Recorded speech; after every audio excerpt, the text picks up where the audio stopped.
Gipasalig sa Davao City Police Office nga dunay pulis nga magbantay sa matag eskwelahan sa pag-abli sa klase sunod semana Agosto 29 ning tuiga hilabi na sa sentrong bahin sa syudad kay buot sa DCPO nga masigurong hapsay ug malinawon ang pagsulod sa mga pupil ug estudyante sa mga classroom sa mga pampublikong eskwelahan.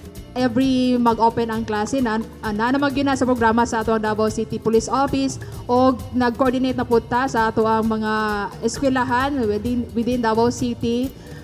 Pag-start sa klase, kailangan na makita nga kapulisan nato, especially ka ng mga bata nga magtabok gani sa pedestrian, kailangan na mag-assist o giawhak po namo ang mga ginikanan o ang mga bata nga subay ta sa pedestrian para maiwasan nato ang mga problema, mga disgrasya during sa opening sa ato ang klase po.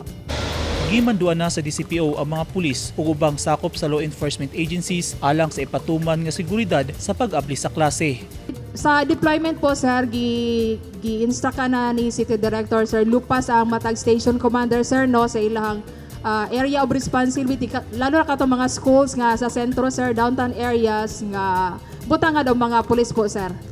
Kailangan na ay makita nga pulis nga mag-assist po sa atong mga estudyante in partnership sa ubang mga force multipliers, sir, City TMO, from the PSCC and other may mga task force din, sir, nga nag-assist ng mga estudyante, sir. Dili sab angay mabalaka ang mga ginikanan, learners ug maestra kay sama sa naandan magbuntar gihapon og school assistance desk sa mga eskwelahan nga dakong tabang kung ugaling adunay mga kakulian.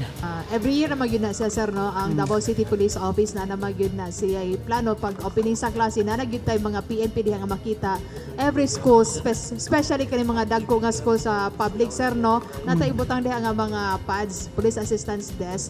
Kung naay mga problema nga estudyante, pwede na duulan ang mga pulis nga makita diha. Gilauman nga dagsangon sa mga learners ug ginikanan ang mga tulunghaan hilabi na nga nibalik na ang full implementation sa tradisyonal nga face-to-face classes mapa-private man o public schools. Eugene Hinutan, Newsline Philippines, Davao Region. Stay safe.